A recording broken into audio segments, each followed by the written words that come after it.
the draft has been we're what 2 months past the draft now, or a month and a week, probably about Month and a five and week, a half weeks. 5 weeks. Have you've had time to look at the rookies now? Do you have a favorite rookie from this class early on? Obviously, we want to see these guys play, but No, I until they play real football, I don't get all excited about OTAs. Fans do because there hasn't been any news. yeah, I mean it's dry season right now. Yeah, and so, but really, until the real football starts, it means nothing. What's important here now? Let me clarify this a little bit. If you're talking about a receiver or a DB, you can get a lot out of that because they're doing they're not. You can't really jam. You're not supposed to, and if you get caught, they'll penalize you a day. But the coverage stuff, the routes, all that's almost as good. That's 80% of what you're going to get in training camp. But for linemen and running backs, because running backs, they're not going against live defensive linemen and live offensive linemen blocking for them. So until you get into a training camp situation, you can't tell as much about them. Yep, especially till pads come on. Yeah. Right. But I mean, you've watched the tape. Is there a guy that, based on the tape you've watched, you think is going to be better than at least the hype he's getting from fans, or a guy that? No, not really, because Loveland hasn't done anything yet. Yeah. I mean, he can take part in individual and stuff, but he can't do any team stuff. I saw some clips where he's actually catching the ball and stuff. So, they're allowing him to do some At least stuff. Catching it, yeah. And there was one clip I saw, he's running a route, an individual, when they're just doing individual stuff and just the offense, no defense, he's running. So it might've been OTAs last week. He's running routes. They might even be throwing him the ball. It just didn't show it in that video. But, he can't take the chance against going against a defensive guy for another month. Yep. But what he's going to be. I haven't seen enough, don't know enough. Burton hasn't done a whole lot. Now, I saw something, I don't think it's any true, because one of these bloggers wrote it, that he's sitting out too because he doesn't have a contract. I don't think that's true at all.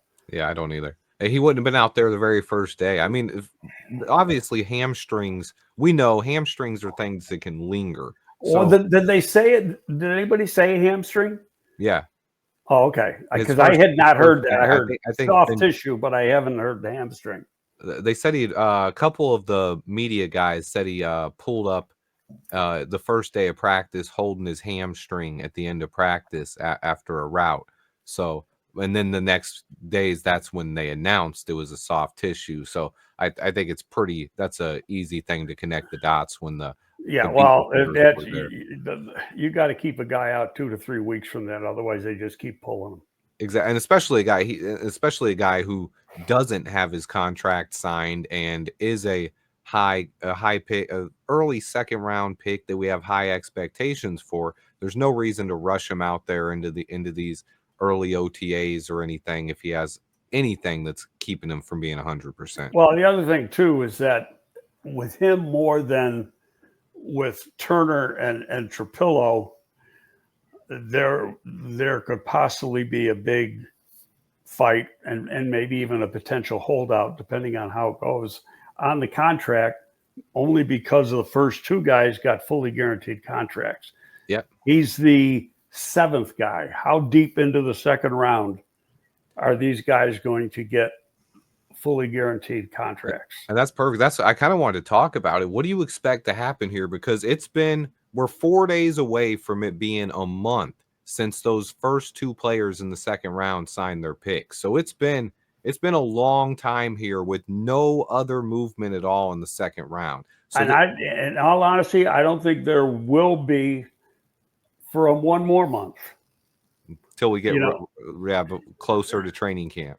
Yeah, most everybody after next week hits vacation. Mm-hmm. So then it's,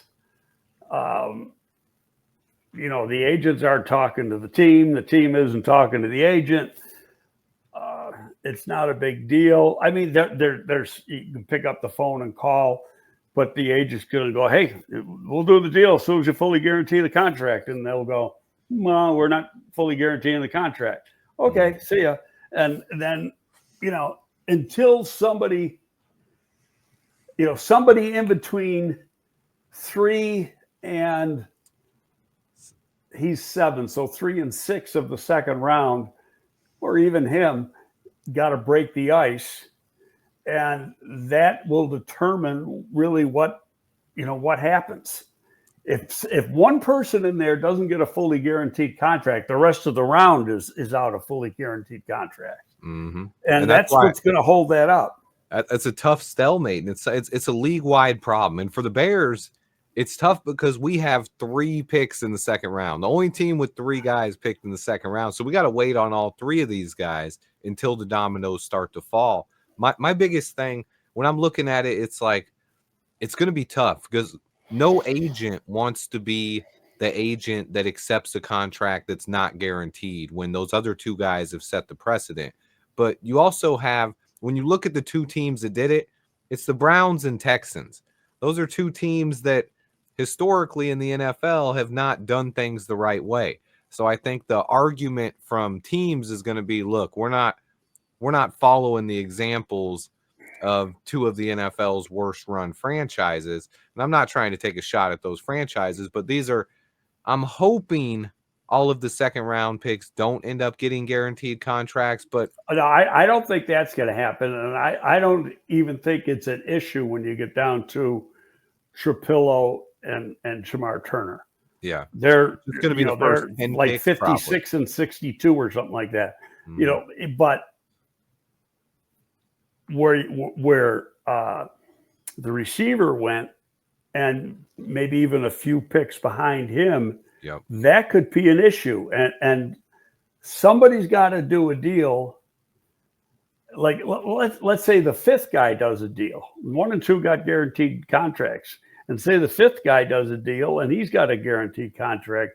Then the burden's going to hold until he gets a guaranteed contract. Exactly. Yeah.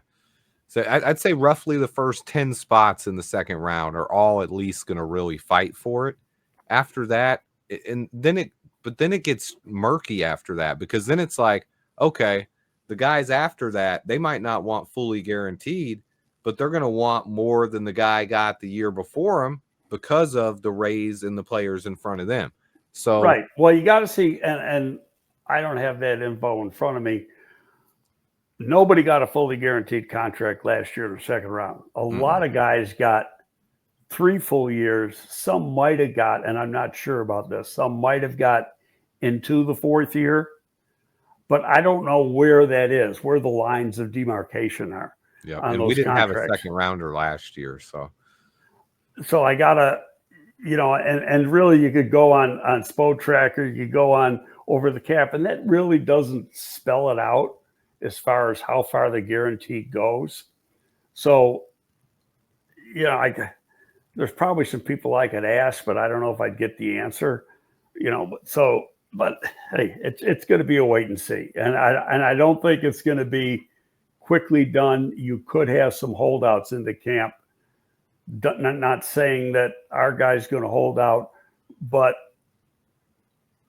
depending on how this goes over the course of the next 6 weeks, there could be some holdouts. And generally, they hold out once, especially at the second rounder. They're not going to go more in a few days. Yep. But that's what I was going to ask you is, do you think it's going to come down to when training camp gets here? Are there still going to be some unsigned second round picks? Yes. Yeah. And that's okay. I think that is a lock, but I don't think it's going to last long. Like, I'd be surprised if it lasts a week into camp. Okay. Yeah. No, I love that. I think so. I'm hoping we get our guys signed. That'd be the biggest thing. Even if we have to guarantee Luther Burdens and get it done early and set a precedent and be like, look, we're going to guarantee the 7th guy. I'm hoping we get our guys done. We get our guys into camp, because that is something I don't want to worry about. Right now, it is a legit concern considering you just said it. You think it's a lock. There are going to be holdouts into training camp, and we're the only team sitting here with 3 second-round picks. So Now I got it's to a say, little worrisome. talking to some agents and who have dealt with the Bears, Feinstein, who took over for Stein doing the contracts, he's no pushover. Mm-hmm.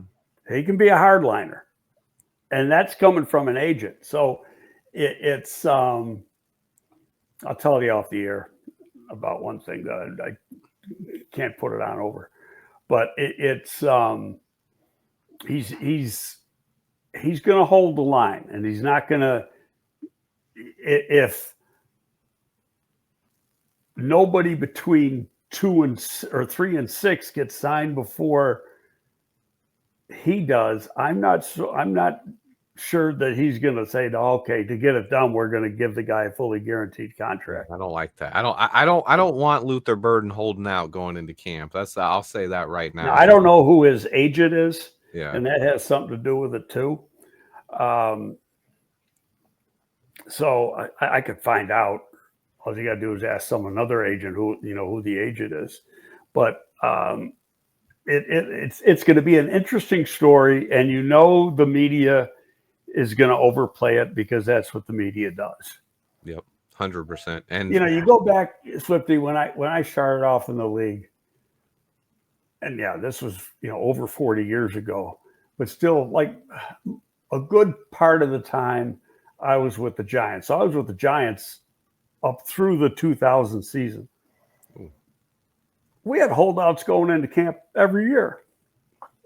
Yeah. I mean, here we had Cedric held out for a while, 3 weeks, almost the whole camp. First, and it didn't sign until after the first preseason game. Yeah. Camp was almost over because I was going to camp, and I think by the time he got there, the fan portion the first year was almost over. There might have been one day where he was there. Well, he had Eugene Parker was his agent. Mm-hmm. Eugene is deceased now. Very, very good friend of mine, and his son is doing a lot of his business and is works for one of the agent groups that I do work for. Eugene, nicest guy in the world, but don't get in the contract squabble with him because he's holding the line now. Yeah. He is, when he has a figure in his head that's the figure, he ain't budging. Now he had Devin too, and we never had a problem with Devin. Yeah. He had Alshon Jeffrey. Never had a problem with Alshon.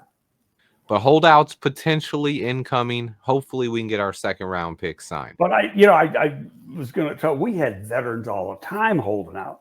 Yeah. Oh yeah. Back then, in the veterans 90s and stuff. And veterans would now we're playing 4 preseason games. As a rule, veterans know, okay, this is my second contract or whatever. This could be my only chance in my whole career to not have to go to training camp. And it's like you knew you were going to get deal done after the second preseason game. Mm-hmm. They just didn't want to. They just didn't want to be in camp. Yeah, I remember a couple. I remember when Lance Briggs one year was doing that, and I was like, I remember hearing about it, and it's like, man, Briggs just don't want to be at camp, man. Right, and one guy, it doesn't make a big deal, especially if you trust the player that he's going to take care of himself. He's a veteran, yeah, and he takes care of his body. Yeah, so as long as he's taking care of himself, that missed time for one guy, especially if he's been in the defense for a while, it's not a big deal. The coach will piss and moan about it because that's what they got to do. Yeah. But it's not really, you go, yeah, we'll get it done. But that's what's said privately, not for public. Yeah, with the rookies, I want these guys to be in camp, ready to go. Luther Burden is a guy who we might not necessarily need him day one of camp. We have DJ Moore, we have Rome Odunze, we have a lot of weapons on offense, but I want that guy out there. I want to be full good to go. There's going to be injuries, and I just want these guys signed and in camp. I agree with you. And the way the thing goes, that whole story is just going to be very, very interesting. because the rest of the league, put it this way, the rest of the teams that had second rounders, some teams didn't have second rounders, were probably going, what the fuck? When the first two guys got guaranteed contracts. Mm-hmm. And now they're like, well, they were wanting to get those guys signed that week. And now they're like, let's put a pin in this. We're not signing anybody. No, they're probably not even talking yet. But something to keep an eye on going forward. What happens with the second round picks?